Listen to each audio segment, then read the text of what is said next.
निगरान वज़ीर-ए-आज़म की तकर्रुबी के लिए शहबाज शरीफ और राजा रियाज की मुशावरत। अपोजिशन लीडर ने चेयरमैन सेनेट सादिक संजरानी का नाम तजवीज़ कर दिया।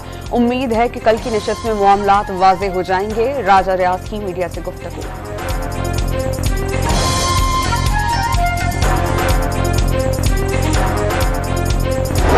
इलेक्शन कमीशन ने वफाकी सतह पर ट्रांसफर और पोस्टिंग पर पाबंदी आयद कर दी। निगरान सेटअप की तश्कील तक हर किस्म की ट्रांसफर और पोस्टिंग रोक दी जाए। इलेक्शन कमीशन का सेक्रेटरी एस्टेब्लिशमेंट डिवीजन को खत।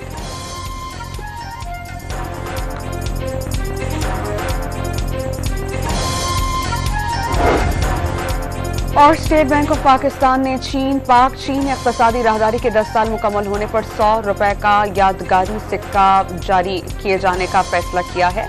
सीपैक की 10वीं सालगिरह पर यादगारी सिक्का कल से जारी किया जाएगा।